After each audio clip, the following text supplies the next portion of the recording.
김광덕 목사가 낭독하는 이덕주 교수의 한국교회 처음 이야기 27번째 이야기입니다.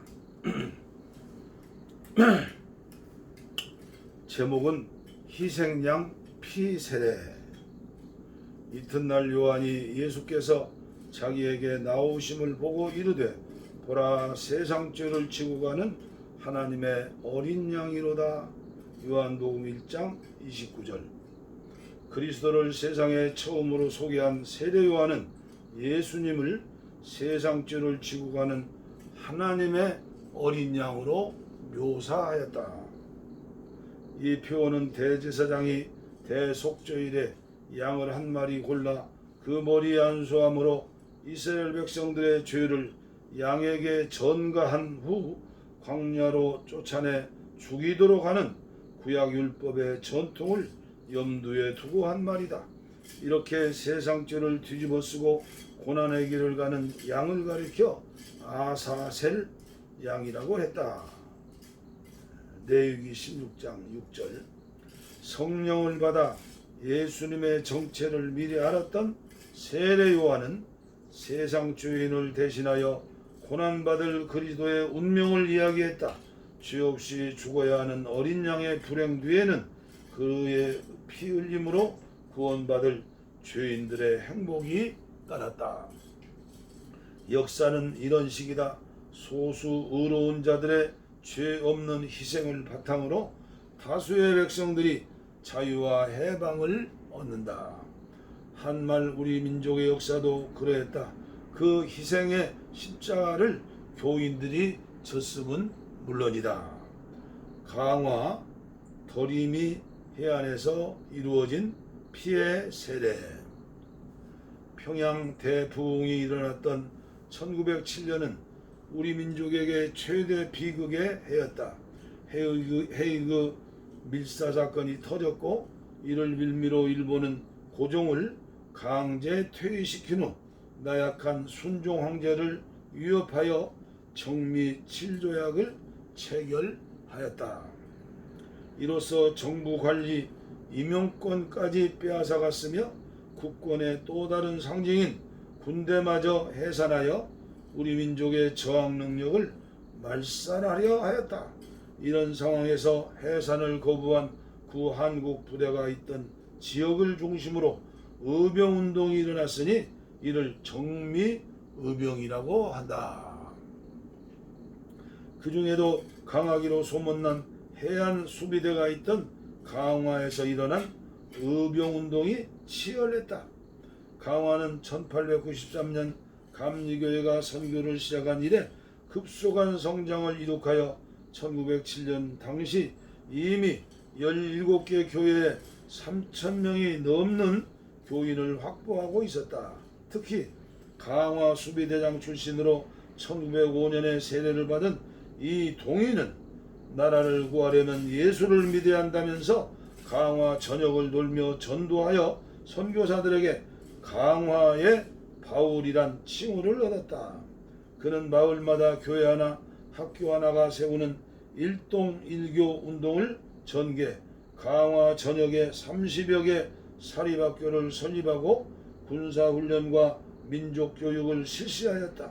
이 동인은 1907년 8월 정미의병이 일어나자 과거 그의 부하였던 연기후, 지홍윤, 유명규 등과 함께 의병을 일으켜 투쟁하다가 김포에서 일본군 헌병대에 체포되었다. 8월 10일 의병을 진압하기 위해 강화로 들어온 일본군 헌병대는 민가를 수색하며 의병 가담자뿐 아니라 민족주의자들도 체포하였는데 그 과정에서 강화읍교회 권사 김동수와 그의 동생 김영구, 사촌 동생 김남수 등이 체포되었다. 교인들 사이에 아브라함으로 불렀던 김동수 권사는 민족의식이 투철하여 이동희회 일동일교 운동에 적극 참여하였고 친일파 군수를 앞세워 강화에 침투하려는 일진회를 대한자강회 회원으로 종종 시국 강연을 열어 규탄하였다. 이 일로 그는 친일파와 일진회에게 미움을 사게 되었고 결국 의병 진압군을 안내하던 일진회원의 밀고로 두 동생과 함께 체포된 것이다.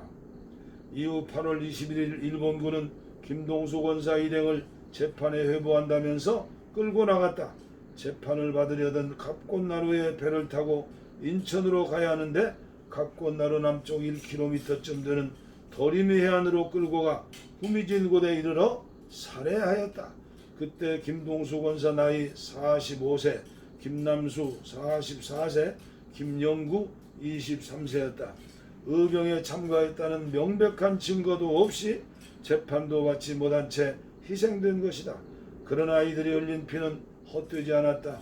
김동수 권사 삼형제의 희생을 계기로 강화와 주민들 사이에 기독교는 나라 사랑하는 종교라는 인식이 확산되었고 그 결과 입교인들이 늘어나 1년 만에 30개 교회에 5천여 명 교인이 출석하게 되었다.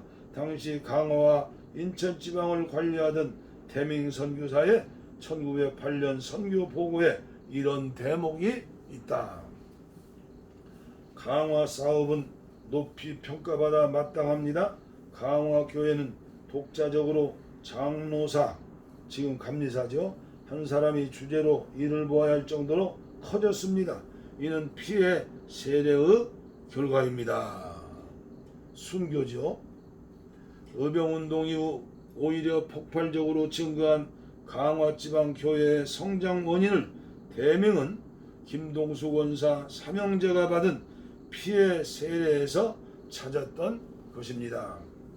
이천 장터에서 희생된 부자 전도사, 강화에서 피해 세례가 베풀어진 지 사흘 만인 8월 24일 이번에는 경기도 이천에서 똑같은 일이 벌어졌다.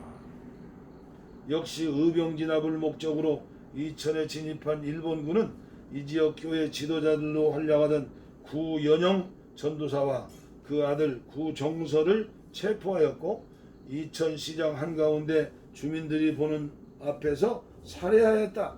이들 부자는 한국교회사의 목회자로서는 첫 순국자로 기록된다.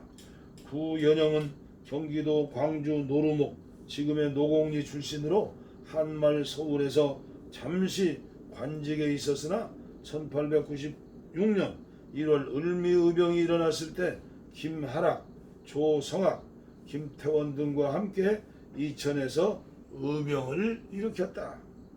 남한산성을 점령하여 기세를 떨치고 경상도 영천까지 내려가 저항하였지만 일본군의 우세한 화력에 밀려 결국 무력저항의 한계를 느끼고 회군했다. 이후 한동안 고향에 직구하다가 1897년 2월 상경하여 상동교회 스크린텐 선교사를 찾아가 개종 의지를 밝혔다. 기독교가 나라고 하는 종교라는 신념 때문이었다.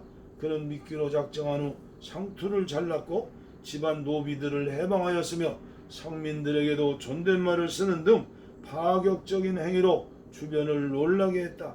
그리고 그의 집은 예배당으로 바뀌었다. 구연영은 처음에 선교사들의 힘을 빌려 민족운동을 전개하려는 정치적 목적을 갖고 교회에 들어왔으나 성경을 읽으면서 기독교 진리를 깨달아 진솔한 신앙을 고백하고 1899년 세례를 받았다.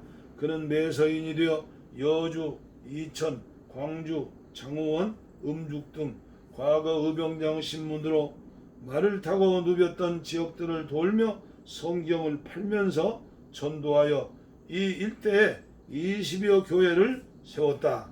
구연영은 1905년 미 감리교 연회에서 정식 전도사로 임명받아 이천읍교회, 지금 이천중앙감리교회를 비롯한 이천, 광주 지역교회를 맡아보기 시작했다.